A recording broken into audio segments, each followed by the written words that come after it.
31 আগস্টের মধ্যে সব মামলা প্রত্যাহার হবে। বৃহস্পতিবারের মধ্যে আশা করছি ঢাকা শহরের মামলাগুলো প্রত্যাহার করা হবে। আমাদের পুলিশের সহযোগিতা প্রয়োজন। সকল বিচার বিভাগীয় কর্মকর্তা এবং তাদের পরিবারের সদস্যদের দেশে বিদেশে অবস্থিত স্থাবর অস্থাবর সম্পত্তির হিসাব বিবরণী আগামী 10 কর্মদিবসের মধ্যে দাখিল করার নির্দেশ দিয়েছি। মিথ্যা এবং হয়রানিমূলক মামলা প্রত্যাহারের ক্ষেত্রে আমরা সবচেয়ে বেশি গুরুত্ব দিয়েছিলাম এই ছাত্র জনতার আন্দোলনের সময়ে যে মিথ্যা এবং হয়রানিমূলক মামলা হয়েছে সেগুলি প্রত্যাহারের বিষয়ে। তো আমরা এটা উদ্যোগ নিতে গিয়ে দেখলাম যে আমরা যে বলেছিলাম 3 দিনের মধ্যে করা সম্ভব, এটা আসলে সম্ভব হয় নাই। এটা কারণটা আপনাদের বলি। কারণ এই মামলা প্রত্যাহারের জন্য আমাদের পুলিশের সহযোগিতা প্রয়োজন। কারণ এখানে যে প্রক্রিয়াটা আছে এখানে পুলিশ একটা অত্যন্ত গুরুত্বপূর্ণ ভূমিকা পালন করে। এটা আইন মন্ত্রণালয় একবারে করতে পারে না। আপনারা জানেন পুলিশের অনেকে কাজে ফিরে আসার মতো পরিবেশ ছিল না, আস্থা ছিল না।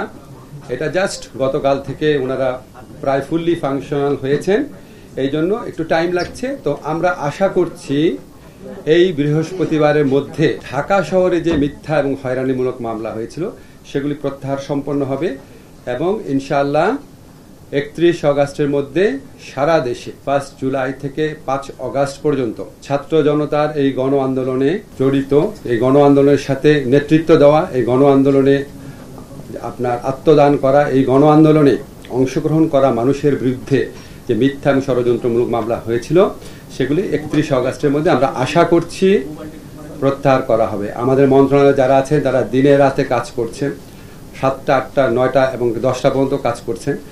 আমরা আমাদের মতো করব, কিন্তু এটা শুধুমাত্র আমাদের মন্ত্রণালয়ের এখতিয়ারাধীন বিষয় না, এটা আমাদের স্বরাষ্ট্র মন্ত্রণালয়ের সাথে কাজ করতে হচ্ছে। তারপর আমরা আত্মবিশ্বাসী 31 আগস্টের মধ্যে সব মামলা প্রত্যাহার হবে। বৃহস্পতিবারের মধ্যে আশা করছি ঢাকা শহরের মামলাগুলো প্রত্যাহার করা হবে। আপনাদের সাংবাদিক কমিউনিটি আপনারা সাংবাদিক রোজিনা ইসলামের বিরুদ্ধে জানেন যে কি মিথ্যা মামলা করা হয়েছিল।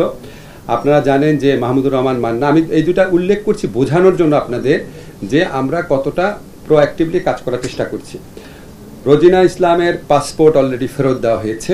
রোজিনা ইসলাম এবং মাহমুদুর রহমানের মামলা আগামীকালই প্রত্যাহারের ব্যবস্থা নেওয়া হবে। ইনশাআল্লাহ আগামীকালের মধ্যে প্রত্যাহার হয়ে যাবে। মাহমুদুর রহমান মান্না, আমাদের রাজনৈতিক নেতা মাহমুদুর রহমান মান্না এবং সাংবাদিক রোজিনা ইসলাম, এগুলো খুব আলোচিত মিথ্যা মামলা ছিল। তো এই জন্য এই দুটা নাম রিপ্রেজেন্টেটিভ এক্সাম্পল হিসাবে উল্লেখ করলাম। আরো অনেক মামলাই প্রত্যাহার করা হবে। খামেরা তো দাগ হয় কিভাবে? এই যে ভাবি, দাগও যাবে রাগও যাবে। নিন চাকা সুপার হোয়াইট।